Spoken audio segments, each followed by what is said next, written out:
আমার একলা নিতাই, একলা নিতাই, একলা নিতাই, একলা নিতাই।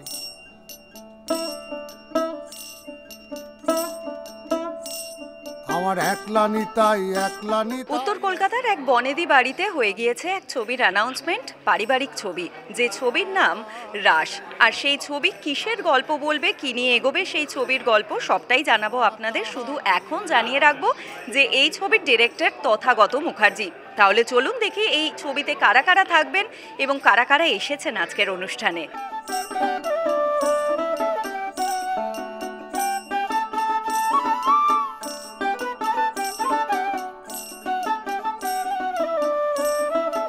এটার সাথে আমার আত্মকথন রয়েছে, কিছুটা আমার ছোটবেলা রয়েছে। বেসিক গল্পের স্ট্রাকচারটা নয়, ছবিটার সোলটা আমার ছোটবেলা এবং আমার মতো যারা নর্থ কলকাতায় বড় হয়েছে তাদের।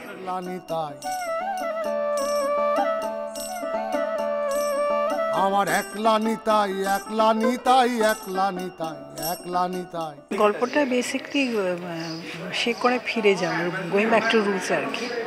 তো সেখানে আমি এই বাড়ির হেড অফ দ্য ফ্যামিলি বলা চলে, বাড়ির দিদা কি মা দিদা দুটোই।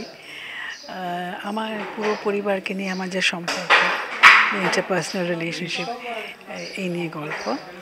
আর নাতির সঙ্গে খুব ভালো সম্পর্ক আছে, যে বিক্রম যে চরিত্র করছে। এটাই বেসিক্যালি এটাই গল্প। এটা খুব মজা লাগছে যে এরকম উত্তর কলকাতার একটি বাড়িতে, যেটা খুব খুঁজে বার করতে হলো আমাদের কষ্ট করে, এবং সেখানে 32 জনের মধ্যে বেশিরভাগ মানুষ এসেছেন, ক্রিউরা এসেছেন এবং তোমরা এসেছো। এইরকমভাবে অ্যানাউন্সমেন্ট তো কম হয়, এটা মজা লাগলো।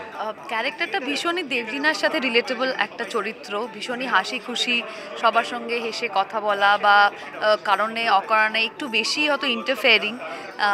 তো সেই সব মিলিয়ে চরিত্রটা আমার মনের খুব কাছাকাছি, এবং সেই জন্য চেষ্টা করছি যাতে যতটা নর্মালি নিজের মতন করে চরিত্রটাকে ফুটিয়ে তোলা যায়। নতুন কাকা, নতুন জ্যাঠা, নতুন ভাই বোন, দিদা, বাবা, প্রেমিক প্রেমিকা, তো কত কিছু আছে। দ্য বেস্ট পার্ট ইজ, আমি যেটা আমার মনে হয় যে আমাদের একদম ইনিশিয়াল ডিসকাশনে এস্টাবলিশ হলো, যে পরিবারটার মধ্যে একটা অদ্ভুত আঠা আছে। এরা সবাই খুব গায়ে গায়ে, খুব লগে লগে বেঁধে বেঁধে থাকে, মানে এদের মধ্যে ছাড়া ছাড়া ভাবটা নেই। মানে কালকে যদি আমার মন খারাপ থাকে, তাহলে অনির্বাণদা এসে মাথায় গাঁটটা মেরে বলবে, এবার বসে থাকিস না তো, চ গানের লড়াই খেলবো, অন্তাক্ষরী খেলবো। বা যদি আমার মনে হয় যে আজকে বাড়ি থেকে দূরে কোথাও পালিয়ে যাবো, তাহলে লোকে থাকবে যারা বেঁধে রাখবে, আমাকে ধরে রাখবে, যে কোথাও যেতে হবে না, আমরা আছি তো, মন ভালো হয়ে যাবে। তো এই বিষয়গুলো আমার কাছে খুবই প্রিয়, কারণ আমি ওই রকম একটা সেটআপের মধ্যে বড় হয়েছি, ওরকম একটা পাড়ার মধ্যে বড় হয়েছি। আমার পরিবারের লোক কম ছিল, কিন্তু একটা গোটা পাড়া আমার পরিবার ছিল। হারিয়ে যাওয়ার বাঙালিদের গল্প, হারিয়ে যাওয়া একান্নবর্তীদের গল্প, একান্নবর্তী পরিবারের গল্প, মূল্যবোধের গল্প, যেসব এখন একেবারেই হারিয়ে গেছে, খুব কম কিছু জায়গায় দেখা যায়। এবং সব থেকে বড় কথা যেটা, সেটা হচ্ছে হারিয়ে যাওয়া সিম্পলিসিটির গল্প, হারিয়ে যাওয়া সারল্যতার গল্প। এই ছবিটা আমরা ভীষণভাবেই ফোকাস, এই ছবির পুরো বিষয়টাকেই আমরা স্ক্রিপ্ট থেকে শুরু করে লুকস, অভিনয়, চরিত্র গঠন, সব কিছুতেই আমরা প্রথমেই দেখেছি কতটা সারল্য রাখা যায়, কতটা সিম্পলভাবে ফুটিয়ে তোলা যেতে পারে। এই ছবির গল্প এবং এই ছবির প্রেক্ষাপটের সাথে আমি খুবই নিজেকে সংযুক্ত করতে পারি, কিন্তু আমি যেটা সবচেয়ে ভয় পাই হারিয়ে যাওয়ার প্রসঙ্গে, সেটা ওখানে চমৎকার ভাবনা এটা তথাগতর, ওই যে লেখাগুলো আসছিল আবার বুদবুদের মতো উড়ে যাচ্ছিল, সেটা আমি ভয় পাই যে ইদানিং যে মূল্যবোধটা হারিয়ে যায়। হ্যাঁ, প্রেম থাকবে, যতদিন অভিনয় করব, শিল্পের কাজ করব, বেঁচে থাকবো, প্রেম থাকবে, ভালোবাসা থাকবে, তো মূল্যবোধটা না হারিয়ে যায়, এই ভয়টা আমি সবচেয়ে বেশি পাই। মফস্বলে বড় হয়েছি, মধ্যমগ্রামে আমার বাড়ি। তো ওই কথায় তখন বলছো না যে পাড়ায় একটা টিভি এবং সেই একটাই টিভিতে সবাই মিলে খেলা দেখতে যেত। সো ওইটা দেখে আমি বড় হয়েছি। তো এই প্রত্যেকটা গল্পের যা যেখানে কিছু ইনপুট আছে, সেগুলোর সঙ্গে রিলেট করতে পারি।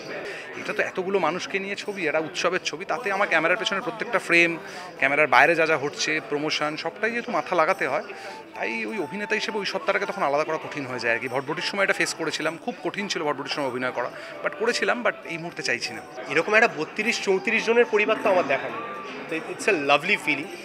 আমি খুবই এক্সাইটেড, আমি খুবই মুখিয়ে আছি যে শুটিং শুরু হবে। এবং তার আগে যখন ওয়ার্কশপ চলছে তার মধ্যে একটা এরকম আড্ডার বিষয় চলছে কিন্তু, হ্যাঁ মানে 17 তারিখ আমাদের গোটা টিম নিয়ে একটা ওয়ার্কশপ আছে, সেটা কোথায় হবে আমরা এখনও ডিসাইড করতে পারিনি, কারণ 34 জন অভিনেতা আসবে। They will be 34 actors plus আমাদের ডিরেক্টর, আমাদের ডিরেক্টোরিয়াল টিম, আমাদের ডিওপি। এবার এই পুরো বিষয়টা মিলিয়ে 45 জন কোথায় বসবে আমরা খুঁজে পাচ্ছি।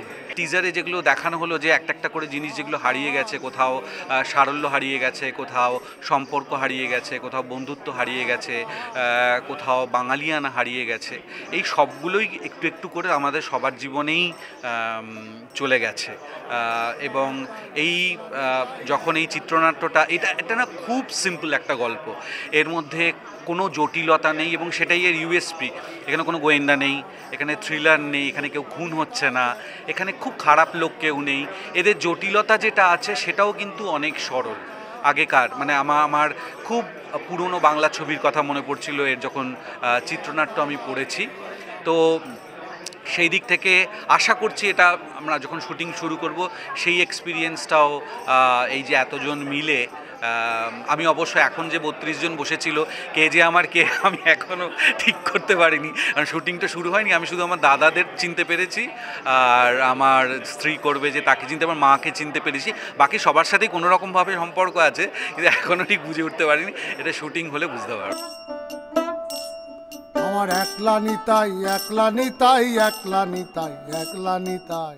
আমার এই ছবিতে আমার চরিত্রের নাম সাঁঝ।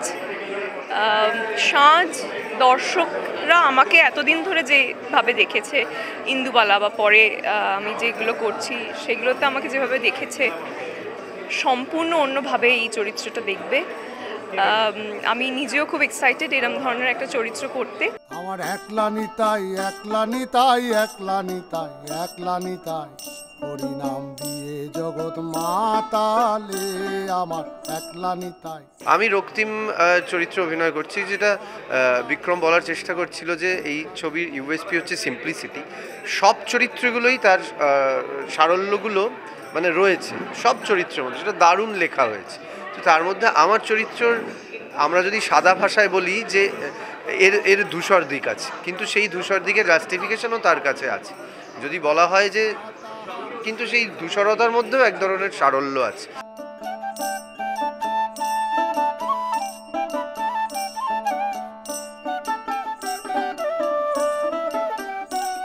ছেলে যে কাউকে একটা ভালোবাসে এবং সে বিশ্বাস করে যে ভালোবাসলে সামনের মানুষটা ভালো থাকুক, এটাই জীবনের সবথেকে বেশি ইম্পর্টেন্ট।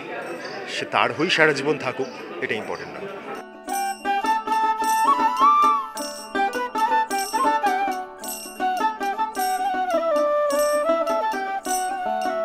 তথাগত মুখার্জির ছবি রাস, যে ছবি বলবে হারিয়ে যাওয়ার গল্প, হারিয়ে যাওয়া বাঙালির গল্প, হারিয়ে যাওয়া আড্ডার গল্প, হারিয়ে যাওয়া আরও অনেক কিছুর গল্প। এই ছবির শুটিং শুরু হবে জানুয়ারি থেকে। আর এই ছবিতে সিনিয়র অ্যাক্টররাও যেমন রয়েছেন, তার পাশাপাশি কিন্তু থিয়েটারের অভিনেতা অভিনেত্রী, যারা উঠতি অভিনেতা অভিনেত্রী, তাদেরকেও দেখা যাবে। সব মিলিয়ে একটা অন্য ধরনের সিনেমা কিন্তু সিনেমা প্রেমীরা উপহার পেতে চলেছেন খুব তাড়াতাড়ি। ক্যামেরায় অশোকের সঙ্গে শালনীর রিপোর্ট, এস নিউজ। হরিনাম দিয়ে জগৎ মাতালে আমার একলা নিতাই।